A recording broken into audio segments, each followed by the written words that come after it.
Hello, everybody. This is Frank with Iron Age News. It is Wednesday, August 20th, around 10 a.m.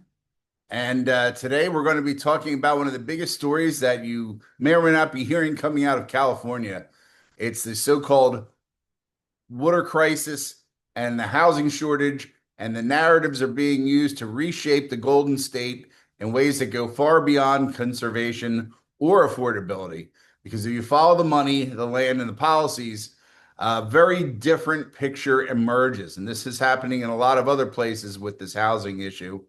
California isn't just running out of water, and it isn't just short on housing. It's being transformed from the nation's food basket into a tenant-based state. Okay, so we'll start with the water. Okay, for years, Sacramento has told us we need to restrict irrigation, we need to ration groundwater, we need to save the Delta smelt.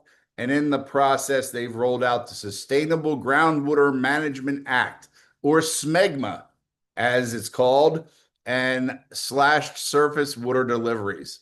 So, what is the effect of that? That means water off of a lake, things like that, when somebody asks about surface water. What's the effect of that? Farmers can't keep up. Costs climb, yields shrink, and banks downgrade farmland loans as high risk. Slowly but surely, farmland is getting devalued. And when farmers can't hold on, that's when the big players move in, the developers, the hedge funds, your friends over at BlackRock, real estate trusts, politically connected assholes. They scoop up the land cheap because water policy has turned good ground into distressed property. Now, here's the kicker on this. California isn't like any other farm state. This isn't corn in Iowa. California grows 1/3 of America's vegetable and 2/3 of its fruit and nut output. Pretty good, huh? So when Sacramento talks about 500,000 acres of farmland being fallowed, which means they're not going to use it, that's not just local. That means higher prices nationwide. That means importing what we used to grow here from our old friends in Mexico or Chile, and sometimes even from Turkey. Yeah, how about that? Turkey, right?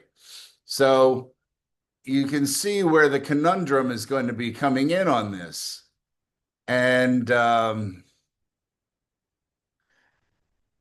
what can I tell you? Sorry about that. We just had a power outage. Wow, how about that? Power outage for me. Let's see if it comes back. All right. Sorry. And once that farmland is paved over for low income housing or whatever it's going to be, it is gone. You cannot grow lettuce or almonds on top of a subdivision, which brings about what they are really wanting, and which we also are fighting here in Florida, which is the tenant society. Okay, here's where it all ties together. Rezoned farmland isn't becoming affordable single family homes. It's being built into high density rental units, often controlled by corporate landlords, the BlackRocks, the REITs, the institutional investors. So we move from independent family ownership of property that is producing something that's useful to everybody to corporate landlords and permanent renters. The American dream of property ownership, of staking your claim, of building equity, passing something on to your kids is being replaced with lifetime tenancy. This is old school, let's say Ireland, for those of you who want to go back into the old days. Tenant farming, the crofters in Scotland, the same with Ireland, places like that. Any of these countries that have had it, all the way down to sharecroppers. Except now you don't have any industry to be involved in. Your industry is being part of a government machine, which, as you see, California will put you on the sidewalks, let you eat garbage and take shits and then make videos of it. So add one more layer to that. California's immigration policy has flooded the state with millions of people who legally or financially can't own property. That creates a permanent renter class.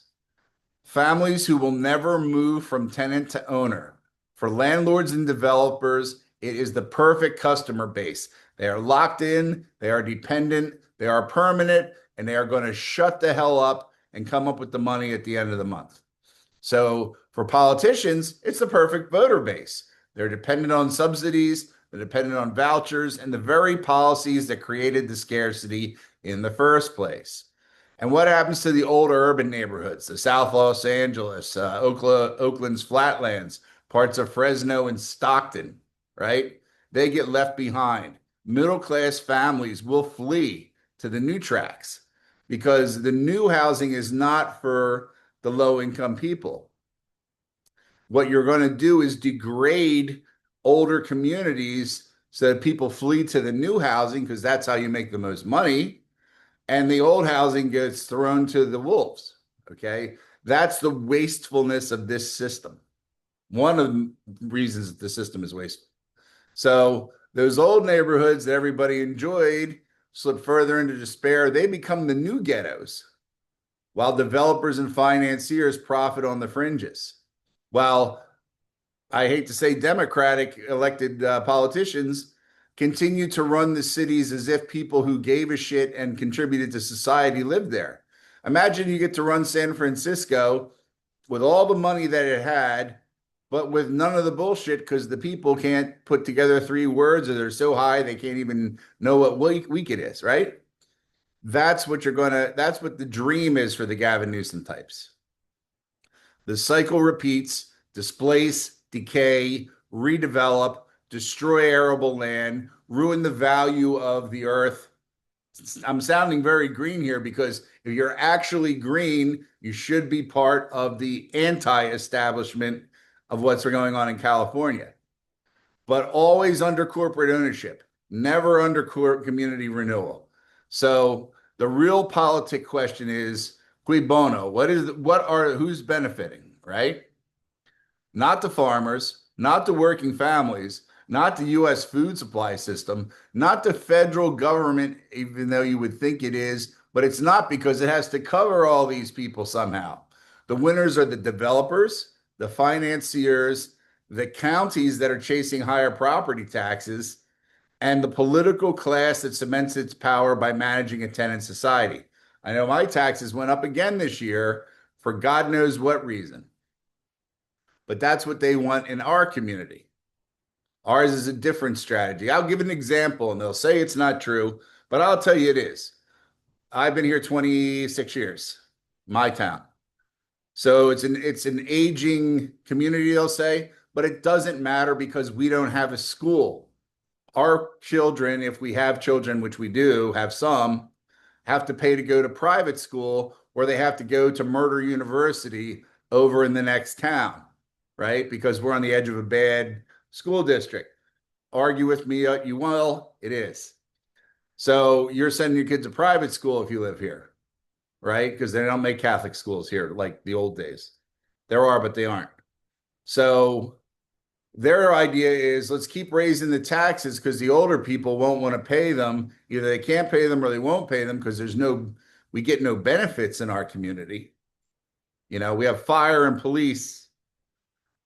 But after that, the streets are shit. You know, a lot of stuff goes on. It's very whatever-ish. And since we're run by real estate agents, they say, well, that's great. We don't want a lasting community. I need people to sell these houses so that I can sell them for them, so that I can make money at a job that really shouldn't even exist at this point because the computer does all the work. It is a job that is not necessary to have people in anymore in many areas, especially South Florida. If you're in real estate in South Florida, the way to be good is to have a lot of friends moving from Chicago and you get them the house. Then you're a star. Or if you're in the multi-million dollar range. Otherwise, any trained monkey can do your job. Okay? Any trained monkey with a billboard on the back of a bus seat can do your job. But anyway, as we're saying here with this tenant society in California, California's farmland, it's not just about the dirt. It is a strategic resource. It is vital to America as oil reserves or rare earth minerals. To sacrifice all that food production, which is a strategic issue in this day and age. We've done videos about this before and why it's important. And that's why we have to get the whole labor thing straightened out in farm industry so that we can bring our prices back where they belong instead of 30 to 50% higher under this stupid guest worker program we have, right? So to sacrifice under this false banner of water economy or housing affordability is to trade away our sovereignty in general and that of the citizens of California in particular in food, in property, and independence. California is being remade not into a greener state or a fairer state, but a total tenant state. It is serfdom at its core. So unless this trajectory changes, the rest of the country won't be far behind. And that is a guarantee because that's how these developers work. All right. So any other questions about that? Let us know.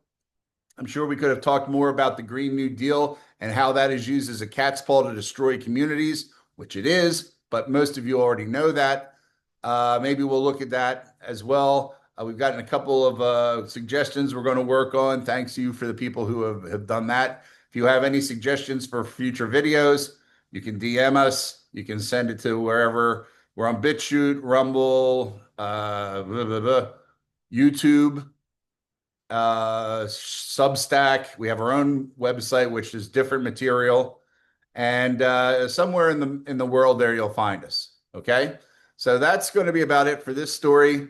And have a good day. Talk to you later on.